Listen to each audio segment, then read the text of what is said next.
తమిళనాడు నుండి విడిపోయినప్పటి నుండి మాకు దీని మీద నమ్మకం లేనప్పుడే మాకు కానీ మీకు కానీ మధ్యవర్తులు లేదంటే ఒప్పందాలు జరిగినాయి. ఈ ఒప్పందాలు కూడా అన్నీ ఉల్లంఘించబడిన తర్వాత కూడా అక్కడ ఉద్యమాలు మా దగ్గర కూడా మైసూరారెడ్డి గారు ఉద్యమం చేశారు, వైఎస్ రాజశేఖర రెడ్డి గారు ఉద్యమం చేశారు, అదేవిధంగా పొద్దుటూరు రమణారెడ్డి గారు ఉద్యమం చేశారు, ఈరోజు కరుణాకర్ రెడ్డి అంటున్నారు వాళ్ళ బ్రదర్ కూడా ఉద్యమం చేశారు. కానీ ఆ ఉద్యమాలన్నీ కూడా పవర్ వస్తేనే వాళ్ళ సంకల పెట్టుకొని ఈరోజు ఆ ప్రాంతాన్ని మర్చిపోయి వాళ్ళ కులపాలన కుటుంబ పాలన మాత్రమే ఈరోజు వాళ్ళు 2 తరాలు 3 తరాలు తిన్న తరగని ఆస్తులు సంపాదించుకోవడం కోసమే ఆ రాయలసీమ ఉద్యమాన్ని భుజాన్ని వేసుకున్నారే తప్ప ఆ ఉద్యమాన్ని కొనసాగించడంలో ముందుకు తీసుకుపోవడంలో ఇంకా మా ప్రజలు సిద్ధంగా చేసుకోవాల్సినటువంటి అవసరం ఉంది. ఎందుకంటే ఇప్పుడే ముందు చెప్పారు, ఈరోజు సమైక్యాంధ్రలో సామాజిక వర్గాలకు ఒరిగిందంటూ ఏమీ లేదు. సామాజిక వర్గాల పేరు మీద వస్తున్నటువంటి అధునాతనమైనటువంటి యంత్ర పరికరాల మీద పేటెంట్కు ఎక్కడో మనం అమెరికా వాడు ఇక్కడ ఉన్నటువంటి వేప చెట్టునో ఇక్కడ ఉన్నటువంటి బియ్యం గింజనో పేటెంట్కు తీసుకుపోతున్నాడని ఉద్యమాలు చేస్తున్నటువంటి మనం ఈరోజు సామాజిక వర్గ కులాల పేరు మీద ఉన్నటువంటి పేటెంట్కు ఈరోజు రజకుల పేరు మీద వచ్చినటువంటి డ్రై క్లీనింగ్లు కానీ లేదంటే మంగళ షాపుల పేరు మీద వచ్చినటువంటి ఈరోజు బ్యూటీ పార్లర్ కానీ ఈరోజు కుండల స్థానంలో వచ్చినటువంటి ప్లాస్టిక్ బిందెల పట్ల కానీ ఈరోజు ఆ రకంగా బీసీ వృత్తుల మీద వచ్చినటువంటి ప్రతి యంత్రం మీద కూడా ఈరోజు బీసీల మీద పేటెంట్ హక్కు కల్పించాల్సినటువంటి అవసరం ఉంది. అటువైపు ఉద్యమాలు చేయించాల్సినటువంటి ఆవశ్యకత ఎంతైనా ఉంది. కానీ అది విస్మరించడంతోనే ఈరోజు మా ప్రాంతంలో ఫ్యాక్షన్ అనే పేరు మీద లేదంటే ఈరోజు చెప్పారు మా దగ్గరికి వచ్చేది అప్పట్లో ఇటు అటు కిరాయి అంతకులు వచ్చేవాళ్ళేమో, ఇప్పుడు కిరాయి అంతకుల కన్నా ముందు ఎందుకంటే ఎమ్మెల్యే పక్కల ఎంపీ పక్కల లైసెన్స్ తుపాకీ పట్టుకొని ఒక పోలీస్ అధికారి ఉంటాడు కానిస్టేబుల్, కానీ వాయినే ముందుకు వస్తాడు. లేదంటే ఆయన స్టేషన్కి ఫోన్ చేసి వాళ్ళు ఏదో ఎక్కువ చేస్తున్నారు వాళ్ళని చూడాల్సిన బాధ్యత మీదని ఈరోజు పోలీసులకు అప్పచెప్పాల్సిన బాధ్యత ఉంది.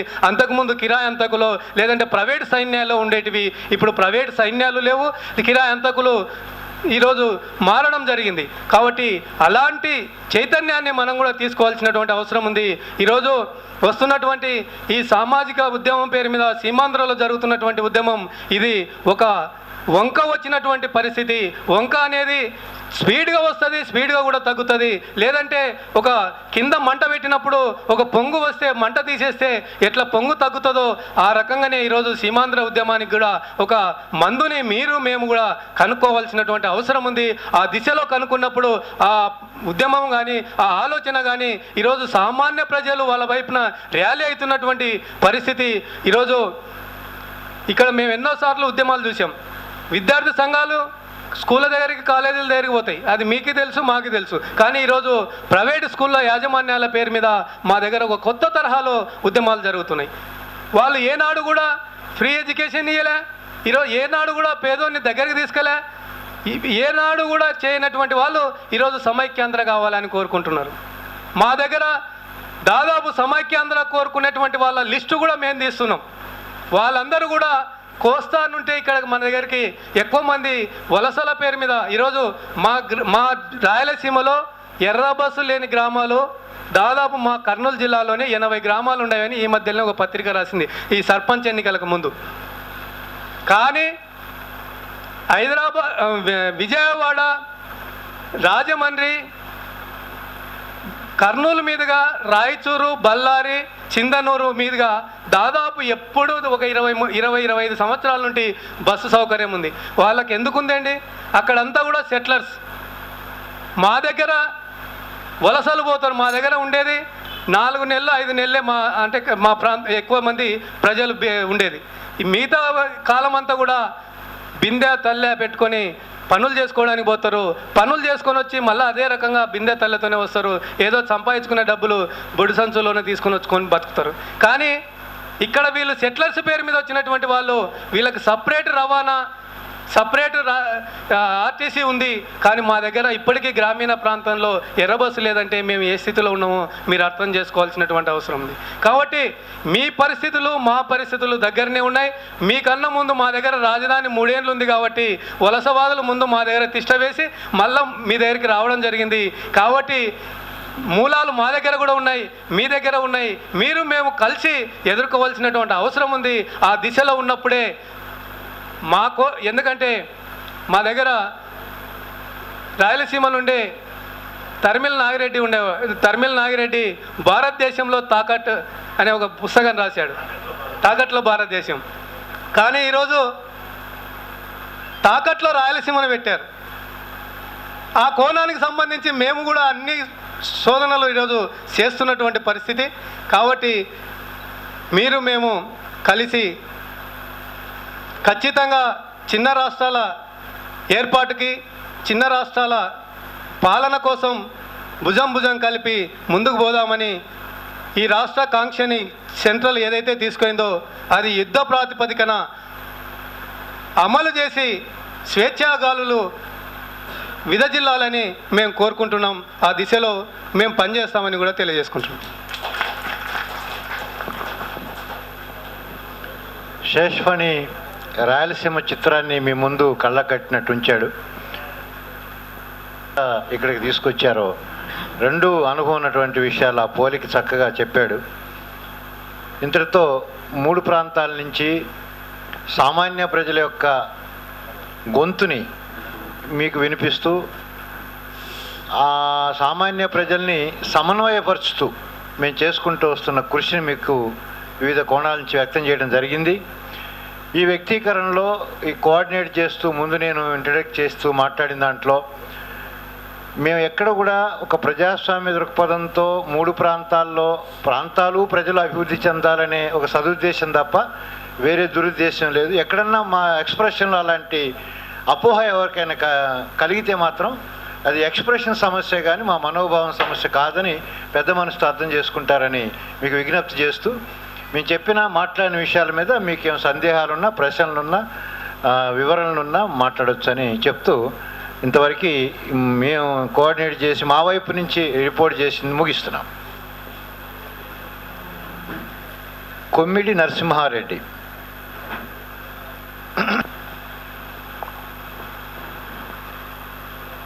సభాధ్యక్షులు సాంబశివరావు గారు, వేదిక పైన ఉన్న పెద్దలు, సోదరులారా,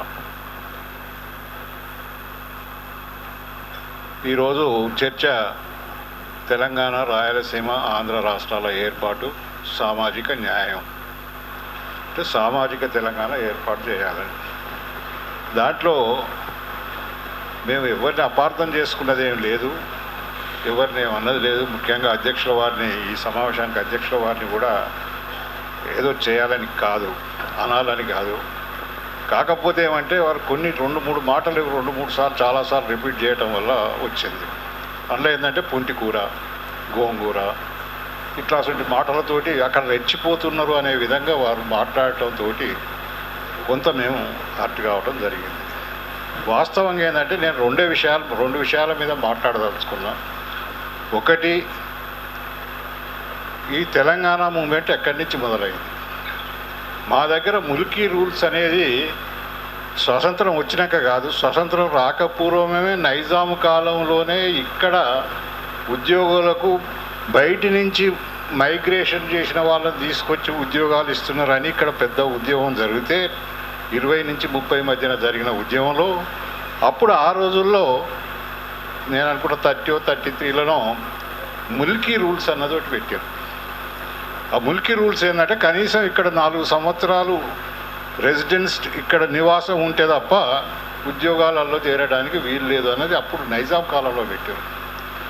ఆ తర్వాత కాలంలో పోలీసు చర్య తర్వాత ఇక్కడ వెల్లోడి గవర్నమెంట్ ఏర్పాటు చేయడం జరిగింది. వెల్లోడి అని అతను సివిల్ అడ్మినిస్ట్రేటర్గా రావటం జరిగింది. వచ్చినప్పుడు ఏంటంటే ఇక్కడ అంతా ఉర్దూ మీడియం చదువులు మాత్రమే ఉండేవి. ఇక్కడ అంతా ఉర్దూ మీడియంలోనే డాక్టర్ కానీ, ఎంబీబీఎస్ కానీ, ఇంజనీరింగ్ కానీ ఇవన్నీ జరుగుతున్న పరిస్థితుల్లో ఇంగ్లీష్ డ్రాఫ్టింగ్ వీళ్ళకి రాదు అని చెప్పి కొన్ని వేలాది మందిని, దాదాపు 6,000 పైచిలకు మందిని మద్రాసు నుంచి ఇక్కడికి మైగ్రేట్ చేయటం జరిగింది. దాని మీద అప్పుడు కూడా ఇడ్లీ సాంబార్ గో బ్యాక్ అనే ఉద్యమం వచ్చింది. ఎప్పుడు 51, 52లో, 49, 50లోనే. ఆ తర్వాత కాలంలో 56లో ఎప్పుడైతే కలవాలన్నప్పుడు, కలవకూడదు అన్నప్పుడు, రకరకాల కారణాలతో వచ్చినప్పుడు గోంగూర గోబ్యాక్ అనే మాట రావచ్చు, కానీ ఇవాళ ఎవరు ఆ మాట అనడం లేదు. వాస్తవానికి ఏంటంటే హైదరాబాద్ స్టేట్లో 1952 వరకు కూడా సికింద్రాబాద్ రైల్వే స్టేషన్లో 2 తహసీల్దార్లు కూర్చునేవాళ్ళు. ఒకడేమో రెవెన్యూ, రెండోగా అతను మాలుక్జారీ అంటే ట్రెజరీ. అప్పుడు తెలంగాణ ఈ హైదరాబాద్ స్టేట్లో హాలీ ఉండే రూపాయికి 96 పైసల హాలీ సిక్కా ఉండేది, బయటనేమో 100 పైసలది ఉండేది. అయితే ఎవరన్నా బయట నుంచి వచ్చిన వాళ్ళు సికింద్రాబాద్ రైల్వే స్టేషన్లో దిగితే ఇక్కడ వాళ్ళు క్యాష్ ఎక్కడ చేంజ్ చేసుకోవాలంటే ఆడ తహసీల్దార్, ఎవరైతే ట్రెజరీ తహసీల్దార్ ఉండేనో అతని దగ్గరికి పోయి కల్లారిస్తే హాలీ పైసలు ఇచ్చేవాళ్ళు. తర్వాత రెవెన్యూ తహసీల్దార్ దగ్గరికి ఎవరన్నా పోయి అయ్యా నాకు వ్యవసాయం చేసుకోవాలి, భూమి కావాలి అని అడిగితే ఎంత కావాలి నీకు, 10 ఎకరాలు కావాలి, 20 ఎకరాలు కావాలి. ముఖ్యంగా అప్పుడు నైజాం కాలంలో ఏంటంటే నిజాం సాగర్ కన్స్ట్రక్షన్ చేసిన తర్వాత నిజాం సాగర్ కింద నిర్ధారిత ఆయకట్టు ఏదైతుందో రాలేదు.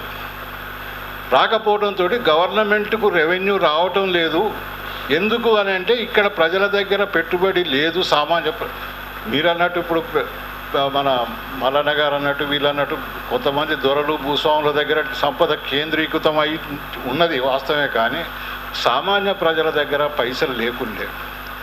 మేము 59-60 వరకు కూడా మా దగ్గర భూమి శిస్తు కట్టలేక భూములకు రాజీనామా పెట్టిన సంఘటనలు ఎన్నో ఉన్నాయి. అట్లాంటి పరిస్థితులు ఏంటంటే అక్కడ ఆయకట్టు రావాలని అంటే ఎవరు వచ్చినా ఇవ్వాలనే ఒక నిర్ణయంతో తహసీల్దార్ కూర్చొని ఇచ్చేది. నువ్వు ఏ క్యాంప్ కింద పోతావు? ఇప్పుడు ఇవాళ నిజాం సాగర్ కింద ఉన్న నిజామాబాద్లో ఉన్న సాగర్ కింద క్యాంపులన్నీ ఆ విధంగా ఏర్పాటు చేసినాయి. ఆ ప్రజల గురించి మేము వ్యతిరేకం కాదు, కానీ ఇవాళ ఇప్పుడు లాస్ట్కు మాట్లాడిన మన మిత్రులు చెప్పినట్టు ఈ ప్రాంతంలో మొదలు మేమందరం కూడా భూమిని కన్నతల్లిగా భావించేవాళ్ళం. అన్నం పెట్టే తల్లి అనేది భూమి అన్నది, కానీ దాన్ని వ్యాపార వస్తువుగా మార్చారు. దానికి ఏంటంటే 1970లో నాకు జ్ఞాపకం ఉన్న కాడికి వరుసగా 5-6 ఏళ్ళు కరువు వచ్చింది. కరువు వస్తే మా భువనగిరి ప్రాంతంలో జెర్సీ ఆవులకు మార్కెట్ అయ్యింది. అప్పటికి మా దగ్గర జెర్సీ ఆవులు కావాలంటే మా దగ్గర కొనుక్కునే పరిస్థితి ఉండే, కానీ ఈ వరుస కరువులతోటి ఆ ఆవులను ఏం చేయాలని ఎవరన్నా సాదుకుంటామంటే దానం ఇచ్చిన పరిస్థితి ఏర్పడ్డ పరిస్థితుల్లో మీ పిల్లలకు ఉద్యోగాలు ఇప్పిస్తామని, మీకు ఇక్కడ కార్ఖాన్లు పెడతామని రకరకాల పేర్లతో పెట్టి అందులో కొందరు వినకపోతే వాళ్ళకు తగాదా పెట్టి, లేకపోతే వాళ్ళ అన్నదమ్ములను చీల్చి ఈ విధంగా ప్రలోభ పెట్టి భయపెట్టి ధమ్కాయించి ఈ భూమిని వ్యాపార వస్తువుగా మార్చిన వాళ్ళకు మాత్రమే వ్యతిరేకం. పోతే మీరు అన్నది కొంతవరకు వాస్తవం కావచ్చు. ఏది ఇప్పుడు అక్కడ ప్రజలలో అపోహలు, ఎవరో ఆమె మాట్లాడితే చెప్పులు లేకుండా వచ్చిన వాళ్ళు ఇవాళంతా ఇది వచ్చినారు అంటే, అప్పుడు సీషోర్ దగ్గర నుంచి వచ్చిన వాళ్ళకి ఎవరికి చెప్పులు లేకుంటే ఉండే కావచ్చు, కానీ దాన్ని మాట్లాడు తప్పే. ఆ విధంగా మాట్లాడిన ఆ ఒక్క మాటను తీసుకొనే ఈ విధమైన అపోహలను తొలగించాలన్నది కాదు. మేము తెలంగాణ ప్రాంతంలో ఇవాళకి మీరు చెప్తూ ఒక మాట అన్నారు, ఏమంటే ఆంధ్రప్రదేశ్ అంబేద్కర్ సంఘం ఉన్నది, ఇంకా ఈ సంఘాలు అన్నీ ఉన్నాయి, అన్నీ ఆంధ్రప్రదేశ్ పేరు మీద ఉన్నాయన్నారు. అయ్యా, రెవెన్యూ యాక్ట్లో తెలంగాణ యాక్ట్ సపరేట్ ఎందుకు ఉంది, ఆంధ్ర యాక్ట్ సపరేట్ ఎందుకు ఉన్నది నాకు చెప్పండి. తెలంగాణ రెవెన్యూ యాక్ట్ సపరేటే. తెలంగాణలో ఏంటంటే మేము సాయుధ పోరాట ఫలితంగా అక్కడి ప్రజలు చేసిన పోరాటం ద్వారా సాధించుకున్న రక్షత కౌలుదారి చట్టం, ప్రొటెక్టెడ్ టెనెన్సీ యాక్ట్ ఇక్కడ అమలైంది. దాని ద్వారా దాదాపు 80 లక్షల ఎకరాలకు అప్పుడు రైతులకు ఆ భూమి మీద కొంత హక్కు కలిగింది. పూర్తి హక్కు కలగలేదు, కలిగిందని నేను అంటలేను, కానీ ఆ ప్రొటెక్టెడ్ టెనెన్సీ యాక్ట్ మీ దగ్గర పెట్టిర్రా? ఎందుకు పెట్టారు అక్కడ? ఇప్పటికైనా పెట్టండి, ఒకసారి చూద్దాం, కలిసి ఉందాం అందరం. అది పెట్టారు అంటే ఇక్కడ ఎందుకు గమనించాల్సిన విషయం ఏంటంటే, ఒక విషయం ఏంటంటే, ఆ రోజుల్లో 72లో అనుకుంటా జయాంధ్ర ఉద్యమం వచ్చింది. జయాంధ్ర ఉద్యమం వచ్చినప్పుడు ఇప్పుడున్న వెంకయ్యనాయుడు గారు, అందులో యాక్టివ్ కార్యకర్త, చంద్రబాబు నాయుడు యాక్టివ్ కార్యకర్త, అప్పుడు కాకాని వెంకటరత్నం వీళ్ళందరూ వ్యతిరేకం. వీళ్ళందరూ పెద్ద యాక్టివ్గా చేశారు. ఎందుకు చేశారు వీళ్ళు? దానికి ఒకటే కారణం మాకు కానొచ్చేది ఏంటంటే, అప్పుడే ఆ మూమెంట్లోనే తహసీల్దార్ రికార్డు కాలబెట్టుడు ఇవన్నీ చేయటం జరిగింది. ఎందుకు చేసిందంటే పివి నరసింహారావు గారు ఆంధ్రప్రదేశ్లో భూ సంస్కరణల చట్టం అనేది తీసుకురావడం జరిగింది. దాన్ని కంప్లీట్గా మీ దగ్గర వైలేట్ చేశారు. మా దగ్గర కూడా అక్కడక్కడ చేసి ఉండొచ్చు, కానీ కొంతమంది భార్యలకు విడాకులు ఇచ్చి రెండు హోల్డింగ్స్ ఉంచుకుంటున్న పెద్ద మనుషులు ఉంటే ఉండొచ్చు మా దగ్గర, కానీ మీ దగ్గర అసలు ఈ చట్టమే అమలు కాలేదు, రాయలసీమలో కానీ మిగతా దగ్గర. మరి ఎందుకు కాలేదు? కనుక మీ అందరికీ ఏంటంటే, ఇక్కడికి వస్తే హైదరాబాద్ గురించి చాలామంది చెప్తూ ఉన్నారు. హైదరాబాదులో ఏంటంటే, హైదరాబాద్ అంటే పూర్వం అత్రావ్ బల్దియా డిస్ట్రిక్ట్, అంటే బల్దియా చుట్టుముట్టున్న జిల్లా అని దీని పేరు. ఆ జిల్లాలో 950 గ్రామాలు ఏముంటే అలా 570 గ్రామాలు నైజాం సొంత గ్రామాలు, సర్ఫే కాస్. అక్కడ వచ్చే రెవెన్యూ అంతా ఆయనకే పోయేది. 350 గ్రామాలు జాగీర్ గ్రామాలు, 86 గ్రామాలు మాత్రమే ఖాల్సా. ఆ 86 గ్రామాలలో వచ్చిన భూములు మాత్రమే, వాటి మీద వచ్చే ఆదాయం కానీ ఏ రకమైన ఆదాయం వచ్చినా అది గవర్నమెంట్కి పోయేది. అలా నిజాం కాలంలో ఉండే గవర్నమెంట్కి పోయేది, మిగతా అంతా వీళ్ళకే పోయేది. అయితే ఈ జాగీర్ గ్రామాలలో లేదు ఈ నైజాం గ్రామాలలో ఒక్కొక్క భూమి ఒక్కొక్క సర్వే నెంబర్ మీకు విచిత్రం. ఆదిలాబాద్ డిస్టిక్లో కనపడుతుంది, అది అటవీ ప్రాంతం కనుక ఇక్కడ కనపడుతుంది. 1000 నుంచి 2000 ఎకరాల సర్వే నెంబర్లు ఉన్నాయి ఇక్కడ. దీన్ని అప్పుడు జాగీర్దారు నైజాం కూడా గవర్నమెంట్కు చెల్లించే శిస్తును తగ్గించడం కోసం షికారీ ప్రాంతము, కంచే అని రాసి ట్యాక్సీలు ఎగ్గొట్టడం జరిగింది. కానీ అప్పటికే అందులో భూములలో ఈ రెవెన్యూ యాక్ట్ ఎప్పుడు వచ్చిందండి? 1980లో మనకు 18లో మాత్రమే మనకు 1908 అనుకుంటా, అంతే కదమ్మా, ఈ రెవెన్యూ యాక్టు అమల్లోకి వచ్చింది.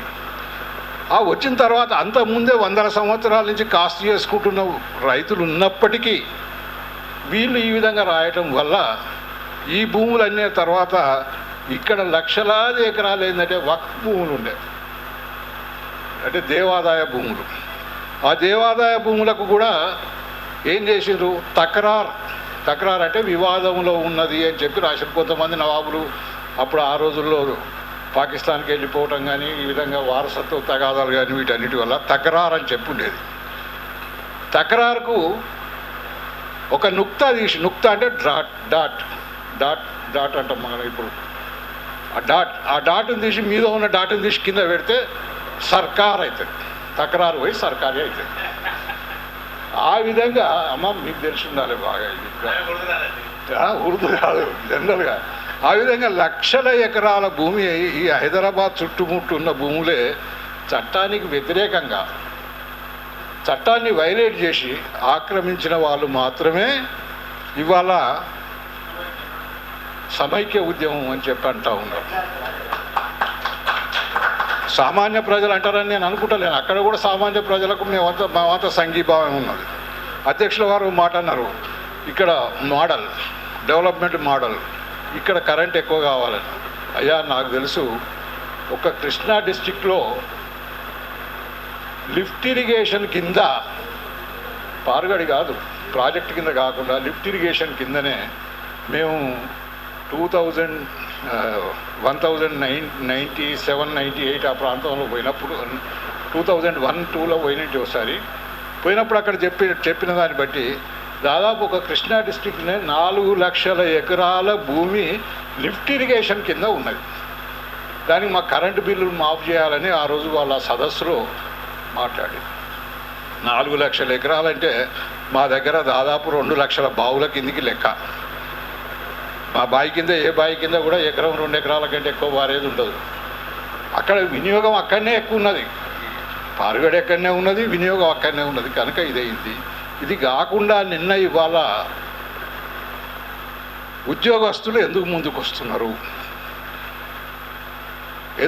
వస్తున్నారు అంటే, వాళ్ళకు అక్కడ పోతే పెత్తనం చేసినందుకు ఇక్కడ తెలంగాణ వాళ్ళేదంటే ఏదో పోనీరా ఇవ్వని పాపాన వాడే పోతాడు, అని చెప్పి రకరకాలుగా ఇక్కడ మనం ఓర్చుకొని ఉంటాం. వాళ్ళు ఓర్చుకోరు అక్కడ నాయకులు. ఇప్పుడు ఆ మిత్రులు చెప్పారు, నేను ఉదాహరణతో చెప్తా. మీకు ఈ మధ్యకాలంలో పేపర్లో చూసినారు, నీమ్స్ హాస్పిటల్కు ధర్మరక్షక్ అనే ఒక షెడ్యూల్ కాస్ట్ అతను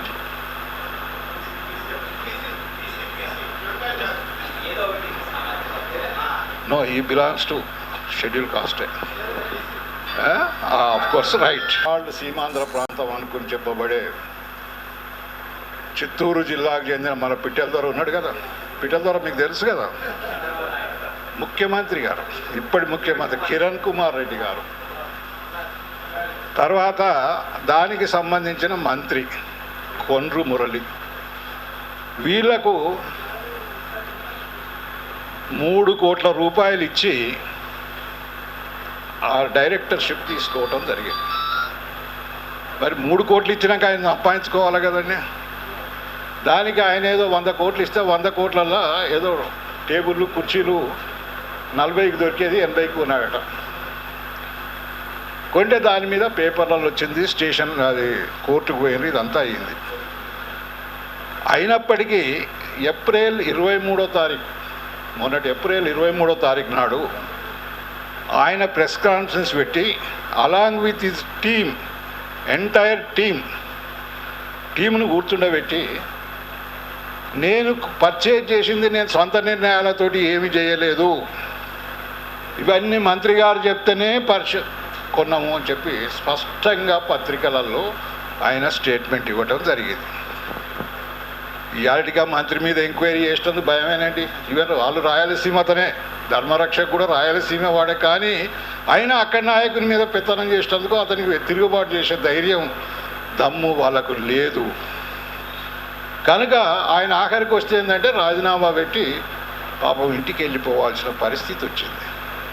కనుక ఇప్పుడు మన మిత్రుడు అన్నట్టు అక్కడ ఫ్రాక్షనిస్టులు ఎంత బలవంతులు అంటే, ఆ ఉద్యోగస్తులు వాళ్ళు ఏంటంటే ఇప్పుడు ఏదైతే తెలంగాణ మీద పెత్తనం చేస్తున్నావో, మేము చెప్పినట్టు వినాలి, మేము చెప్పినట్టే చేయాలి, మాదే తాగుతుంది, లేకపోతే మేము రాయలసీమలో బిడ్డ అని ఎట్లా అనడానికి ముందుకొస్తారో అక్కడ పోతే అవి సాగవు. ఎందుకంటే వీళ్ళకంటే బలవంతులు ఎవరు ఆంధ్ర పెట్టుబడిదారులు,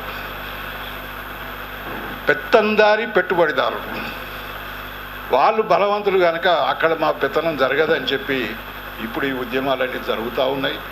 ఈ ఉద్యమాలను మనందరం ఎదుర్కోవాల్సిన పరిస్థితి ఉన్నది. బహుశా రేపు తెలంగాణ వచ్చిన తర్వాత ఎట్లా ఉండాలన్నది సెకండరీ ఆస్పెక్టు. కాకపోతే అది సామాజిక తెలంగాణ రావాలని అని మనం అందరం కోరుతూ ఉన్నాము. ఆ సామాజిక తెలంగాణ ఎట్లా వస్తుంది? వ్యక్తులు మారితేనే వస్తుందా, లేకుంటే విధానాలు మారితే వస్తుందా?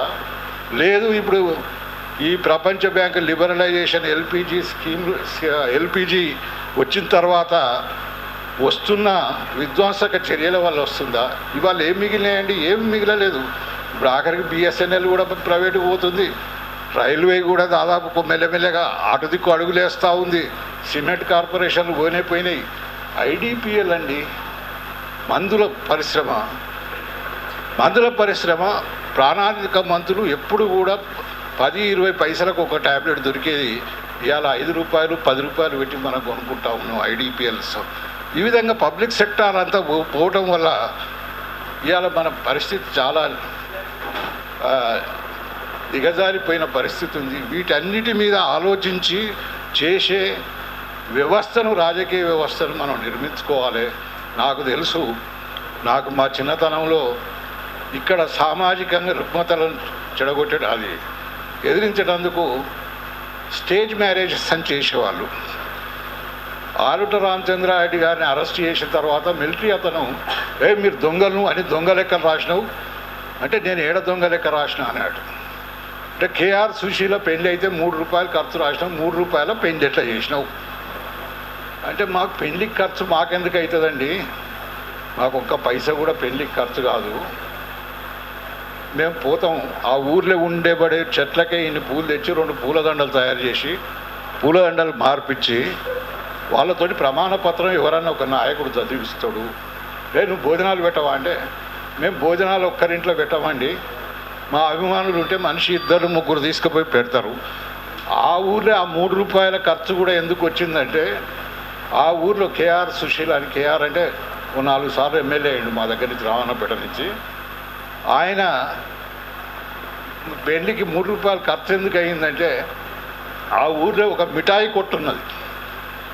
ఆ ఊర్లో మిఠాయి కొట్టు ఉంటే పిల్లలు వచ్చిండ్రు, అందుకోసం వాళ్ళకు 3 రూపాయల మిఠాయిలు కొని పంచడం కనుక ఖర్చు అయింది, కానీ లేకపోతే అది కూడా కాదు అని చెప్పి. అంటే రేపటి తెలంగాణలో ఇప్పుడు ఉండే సామాజిక వ్యవస్థలో ఉండబడే విషయాలన్నింటినీ కూడా